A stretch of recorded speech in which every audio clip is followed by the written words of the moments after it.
எண்ணங்களை மேம்படுத்துங்கள். 37 எம்மி ஆறு கோப்மேயர். சிரிக்கவும். உங்கள் வாழ்க்கை பாதை. அத்தியாயம் 37. நீங்கள் அவர்களை எல்லா இடங்களிலும் சந்திக்கிறீர்கள். அதிக உணர்திறன் கொண்டவர்கள். அவர்கள் ஒவ்வொரு தனிப்பட்ட கருத்தையும் ஒரு மறைக்கப்பட்ட அவமானமாகவும், ஒவ்வொரு பயனுள்ள ஆலோசனையையும் நுட்பமான விமர்சனமாகவும், ஒவ்வொரு உரையாடலையும் விவாதத்திற்கு ஒரு சவாலாகவும் உணர்கிறார்கள். இந்த சுயநலவாதிகள் மிகச்சிறிய பணிகளை கூட வேதனையான சுமைகளாக கருதுகிறார்கள். வெளிப்படையான அங்கீகாரம் மற்றும் ஏராளமான பாராட்டுகளால் மட்டுமே கற்பனையான சுமையை குறைக்க முடியும்.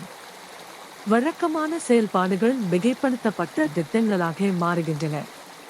தேவையான வேலை என்பது வெறுக்கத்தக்க, விரும்பத்தகாத சோதனையாகும். சிக்கலான திட்டங்கள் மிகப்பெரியவை மற்றும் தேவையற்ற பீதியை சந்திக்கின்றன.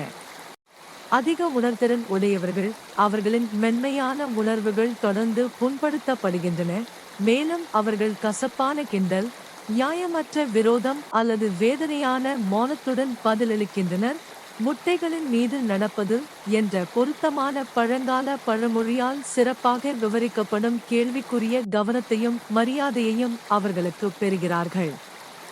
அவர்கள் கண்டனம் செய்வதற்கு பதிலாக பரிதாபப்பட வேண்டியவர்கள், ஏனென்றால் அவர்கள் புரிந்து கொள்ளக்கூடிய வகையில் எரிச்சலைந்தாலும் அனுதாபமுள்ள தோழர்களை விட அதிகமாக துன்பப்படுகிறார்கள்.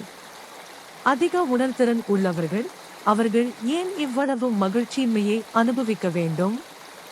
பிரபல உளவியலாளர் டாக்டர் மேக்ஸ்வெல் மால்ஸிடம் கேட்போம். டாக்டர் மால்ஸ் கூறுகையில், சுயபச்சாதாபம் தான் காரணம். பின்னர் அவர் அவர்களின் நிலையை பின்வருமாறு விவரிக்கிறார். விரக்தியடைந்த நபர் அதிகப்படியான புகைப்பிடித்தல், அதிகப்படியான குடிப்பழக்கம், கட்டாய அதிக வேலை அல்லது கற்பனை செய்யப்பட்ட அதிக வேலை அல்லது வானொலி, தொலைக்காட்சி அல்லது நோக்கமற்ற வாசிப்பு மூலம் தப்பித்து செல்வதன் மூலம் பின்வாங்குவதன் மூலம் சுயபச்சாதாபத்தை ஈடு செய்கிறார். அல்லது அதிக உணர்திறனால் தூண்டப்பட்ட முரட்டுத்தனம், எரிச்சல், நச்சரித்தல் அல்லது தவறு கண்டுபிடிப்பதன் மூலம் மற்றவர்களை நோக்கி திரும்புகிறார். நீங்கள் வணிகத்தில், பள்ளியில், உங்கள் கூட்டாளிகள் மத்தியில், நீங்கள் செல்லும் எல்லா இடங்களிலும் இதே போன்ற நோய்க்குறிகளை கொண்ட பலரே அல்லது அவர்களில் பெரும்பாலோரை சந்திப்பீர்கள். டாக்டர் மால்ஸ் பட்டியலிட்ட ஒவ்வொரு அறிகுறியையும் உங்களுக்கு பொருந்துமா என்று சரிபார்க்க முயற்சி செய்யலாம். இந்த மிகை உணர்திறன் கொண்ட அனைவருக்கும் பொதுவானது என்ன? மேலே உள்ள அறிகுறிகளை தவிர அவர்கள் எப்போதாவது சிரிப்பது அரிது. அதிக உணர்திறன் கொண்டவர்கள் தங்கள் வாழ்நாள் முழுவதும் சிரிக்க கற்றுக்கொண்டால் அவர்கள் தங்கள் சுயநல மகிழ்ச்சியின்மையிலிருந்து விடுபட்டு மகிழ்ச்சி மற்றும் சிரிப்பு நிறைந்த ஒரு புதிய, நிதானமான, மகிழ்ச்சியான உலகத்திற்கு செல்வார்கள். நிச்சயமாக சிரிப்பு பொருத்தமற்றதாக இருக்கும் நேரங்கள் உண்டு. ஒருவரின் சோகத்தின் முன்னிலையிலோ அல்லது சிரிப்பு பொருத்தமற்றதாக இருக்கும் எந்த நேரத்திலோ நீங்கள் சிரிக்க வேண்டும் என்று நான் கூறவில்லை.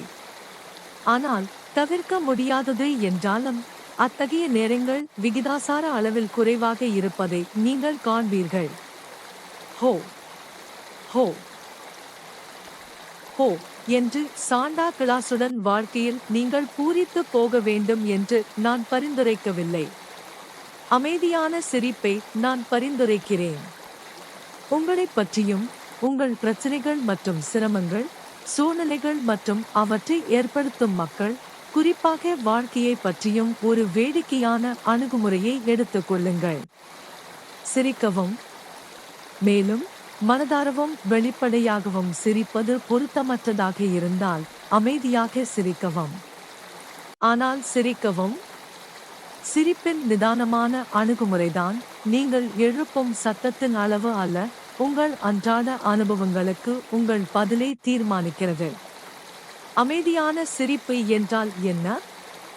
அதை எப்படி செய்ய முடியும்? 2 வழிகளில். முதலில், அத்தியாயம் 25 இல் பரிந்துரைக்கப்பட்டுள்ளபடி செய்யுங்கள். உங்கள் கண்களால் சிரிக்கவும். பின்னர் அமைதியாக உங்களுக்குள் சொல்லுங்கள், ஹா ஹா ஹா முட்டாள்தனமாக தெரிகிறதா? சரி, அது முட்டாள்தனம் அல்ல, அது சிரிப்பே, அமைதியான சிரிப்பே, அல்லது பொருத்தமான இடங்களில் பதற்றம் நிறைந்த, அதிக உணர்திறன் கொண்ட, சுயநலம் நிறைந்த, மகிழ்ச்சியற்ற வாழ்க்கைக்கு ஒரு நிதானமான மற்றும் மகிழ்ச்சியான மாற்றாக கிளர்ச்சியூட்டும் சிரிப்பை உருவாக்கும். நினைவில் கொள்ளுங்கள், நீங்கள் உங்களை பார்த்து சிரிக்கும்போது நீங்கள் மிகுந்த உணர்திறன் உடையவராகவும் சுயநலவாதியாகவும் சுயபச்சாதத்தில் மூழ்கியவராகவும் இருக்க முடியாது. எனவே உங்களை அவ்வளவு சீரியஸாக எடுத்துக் கொள்ளாதீர்கள். நீங்கள் அழ வேண்டும் அல்லது சபிக்க வேண்டும் அல்லது சிரிக்க வேண்டும் என்று பல விஷயங்கள் உள்ளன. சிரிக்கத் தேர்ந்தெடுங்கள். சிரிப்பு என்பது உங்களுக்கு என்ன நடந்தாலும் அதைவிட உங்கள் மேன்மையை அறிவிப்பதாகும். சிரிப்பின் தாக்குதலை எதுவும் தாங்க முடியாது. பயம், கவலை, இருள், மனச்சோர்வு, வெறுப்பு, சுய உணர்வு, அதிக உணர்திறன், சுய பரிதாபம் எதுவும் சிரிப்புடன் இணைந்து இருக்க முடியாது. சிரிக்க துணிச்சல் உள்ளவன் இறக்க தயாராக இருப்பவனைப் போலவே உலகத்தின் எஜமானன். உங்களுக்கு எதிரி இருக்கிறாரா? அப்படியானால் உங்களுக்கு தைரியம் மற்றும் உங்களை தற்காத்துக் கொள்ளும் திறன் இருந்தால் அவரை பார்த்து சிரிக்கவும். ஒரு எதிரியை சிரிக்க வைப்பதை விட முற்றிலும் மனச்சோர்வடையச் செய்வது வேறு எதுவும் இல்லை. ஒரு அவமானத்தை ஏற்றுக்கொள்வதற்கான ஒரே வழி அதை பார்த்து சிரிப்பதுதான். உங்களால் அதை பார்த்து சிரிக்க முடியாவிட்டால் அது தகுதியானதுதான். மேற்கூறியவற்றிலிருந்து சிரிப்பு ஒரு ஆயுதம் என்பதை நீங்கள் காணலாம். நிச்சயமாக ஒரு பயனுள்ள ஆயுதம். எனவே ஒரு நண்பரை பார்த்து சிரிப்பு என்ற ஆயுதத்தை ஒருபோதும் பயன்படுத்தாதீர்கள். மற்றவர்களுடன் மட்டும் சிரிக்கவும், அவர்களுடன் சேரவும், உங்கள் சிரிப்பை அவர்களுடைய சிரிப்புடன் சேர்க்கவும். உங்கள் எதிரிகளை பார்த்து மட்டும் சிரிக்கவும், அவர்கள் பின்னர் உங்கள் எதிரிகளாகவே இருப்பார்கள் என்பதை அறிந்து. ஆனால் பெரும்பாலும் உங்கள் சொந்த விரும்பத்தகாத ஆளுமை பண்புகளை அழிக்க உங்கள் சிரிப்பு என்ற ஆயுதத்தை பயன்படுத்துங்கள். பயம், பதட்டம், இருள், சுயபச்சாதாபம், மனக்கசப்பு, மிகை உணர்திறன் மற்றும் முதல் முறை ஒரு காலியிடம் இருக்கும்போது உங்கள் மனதில் நுழைய காத்திருக்கும் விரும்பத்தகாத எண்ணங்களின் அனைத்து குழப்பமான கூட்டமும். எனவே அந்த மன வெற்றிடங்களை சிரிப்பால் நிரப்பவும்.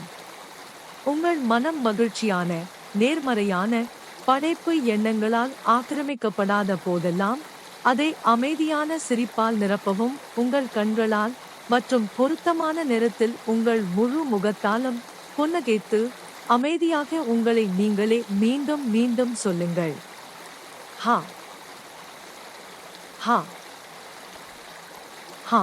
நீங்கள் சிரிப்புடன் வாழத் தொடங்கும் போது உங்கள் ஆளுமையின் மாயாஜால மாற்றத்தில் நீங்கள் மற்றும் உங்களுக்கு தெரிந்த அனைவரும் ஆச்சரியப்படுவீர்கள், மகிழ்ச்சியடைவீர்கள்.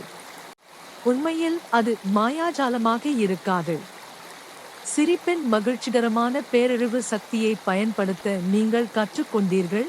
அதனால் நீங்கள் இனி உங்களை மிகவும் தீவிரமாக எடுத்துக்கொள்ள மாட்டீர்கள்.